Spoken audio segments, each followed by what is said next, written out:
What is up, you guys? So we're currently in the 2-week break with the Lucas Oil AMA Pro Motocross Championship, with the last race being at Washougal. But there's one particular moment there that I didn't mention in my recap of what happened, obviously because I kind of waited a little too long. But this is something that I really think should be addressed. And this is something that I think was something that should not, or was something that shouldn't have happened. I'm going to get into that shortly, but before I do that, remember, guys, subscribe if you think that I'm worth listening to, or if you just want to see some more of my games. I already have one posted from the beginning of the week, and I will have at least one up this coming week. So in the meantime, remember, subscribe. Let's get into this. Here comes my banner.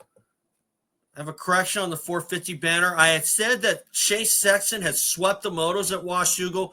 I want to issue a correction there. He actually went 1-2 for the overall win, but Jet Lawrence came back to win the second moto. Now, one little thing about that is that for Jet Lawrence to say that Washougal is not his best track, I don't know. I'm a little bit mixed on that, because although Ricky Carmichael is in a similar boat, the fact that Carmichael has 4 wins at Washougal, winning in 2000, in 2002, in 2004, and 05, is a little bit deceiving, in my opinion. And, of course, Ricky did win the 125s in 97 and 98, almost won it in 09, or 1999, I'm sorry. But still, for Jet Lawrence to say that Washougal is not his best track is very deceiving, in my opinion, especially when Jet did sweep the motos the last time he was there in 23. And, of course, obviously it is still kind of early in Jet's tenure in the 450 class.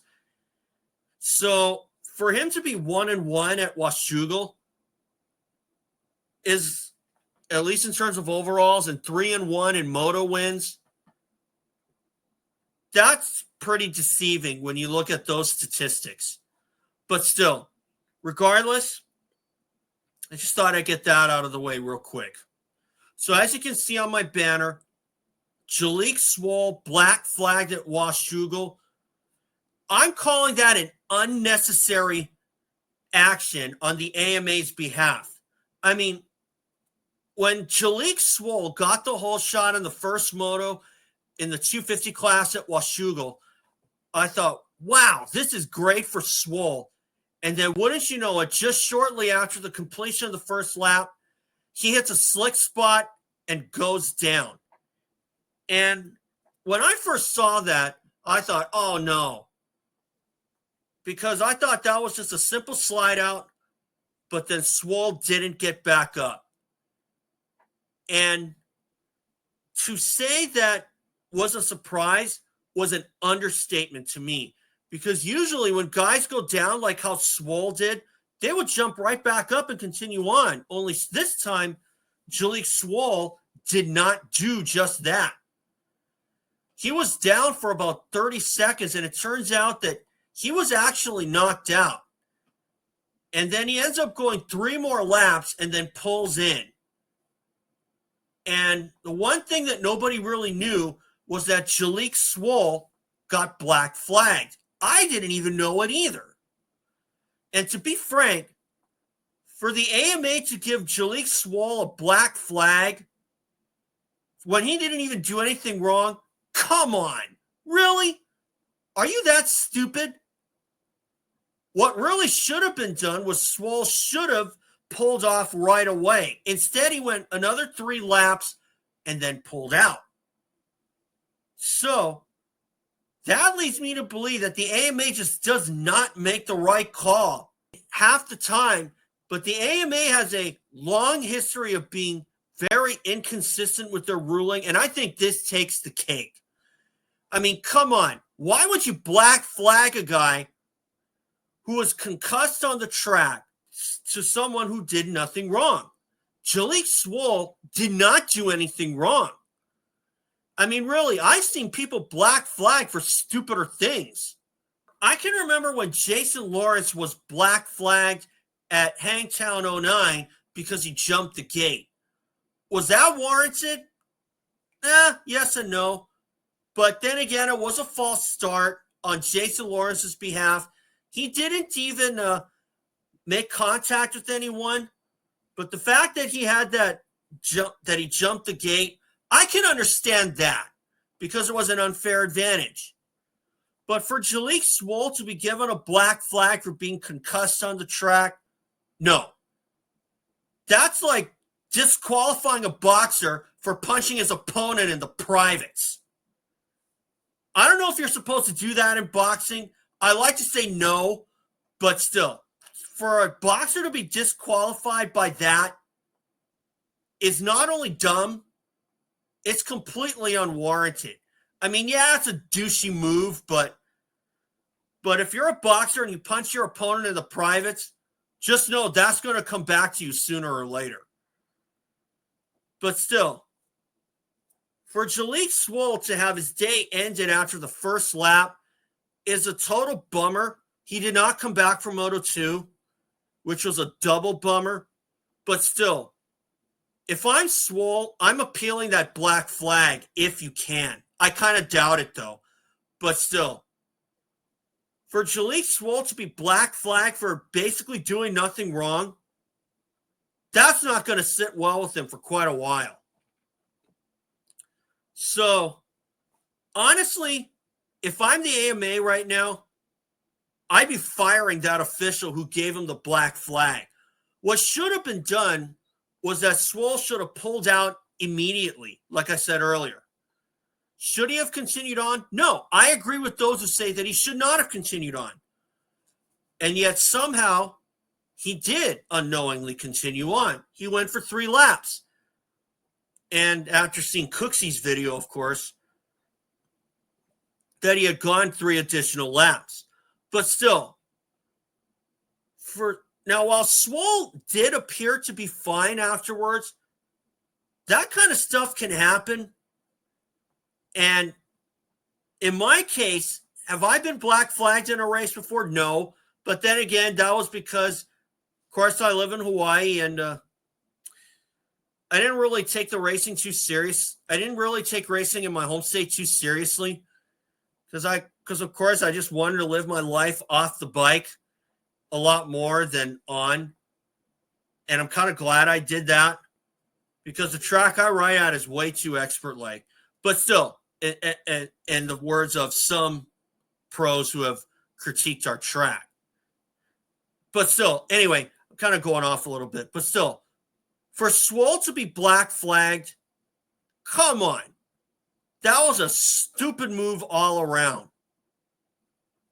And really, I hope that AMA official will be looking for another job, to be perfectly honest. Because that black flag was totally unnecessary. That's my take on the matter. Okay? So, like I said earlier, what should have been done was that Swoll should have pulled off right away at the request of the medic team. Why he continued on, I have no idea. But still, if you're going to continue on, especially regardless of how you feel, that's a recipe for disaster. Now, in my case, this one is kind of like off the bike, but I've had some experiences where I kind of faint because of dehydration or something. Because I have a condition called vasovagal syncope, which is basically just fainting. Sometimes it's like kind of like dehydration where you don't have any fluids after some particular time. Whereas 9 days out of 10, if I don't have anything to drink for quite a while, I'm fine. But there's always that one time where if I don't have anything to drink yet, that's when I end up fainting.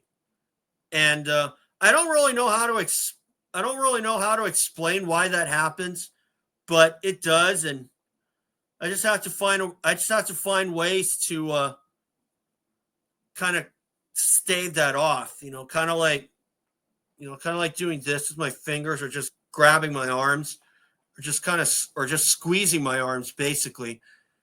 Because that kind of stuff, the last time that happened was actually where I'm sitting right now. And, but still, that kind of stuff can happen to me. And like the same kind of thing could happen to Swoll if he has the same kind of condition as I do. But then again, obviously, you do want to keep yourself hydrated. And I don't know if that's why Swoll was knocked out. But that crash by Swoll did not look like a bad one. But for him to be concussed on the track for 30 seconds and continuing on only to get a black flag, come on. That's got to be the stupidest black flag I have ever seen. And Swoll should have pulled off right away. That's where I'll leave it. So I just thought I'd get that out of the way. And one other thing also I failed to mention was the fact that we did see Ryder DeFrancesco and Hayden Deegan come together off of one of the tabletops at Washougal. And as a result, DeFrancesco went down and Deegan continued on. That kind of reminded me of the 2000 Dallas Supercross in the second 250 heat when McGrath had moved over on Ricky Carmichael, and Carmichael ended up on the wrong end of the deal, and he ended up going to the semi. How do I know that?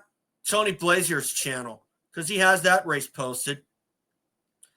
But still, McGrath even admitted in his interview for fourth place that it was quote, more of my fault, end quote. And that I thought that was a racing incident, and I think everybody else did too. But at the time, red flags and black flags were almost never given. Okay? So I just thought I'd get that out of the way too. But the main thing I wanted to talk about was Jalek Swoll's black flag, which I thought was 100% unnecessary. Okay? So anyway, guys, that's all for this video. And remember, subscribe. Ironman is next weekend. I'll see you all for that.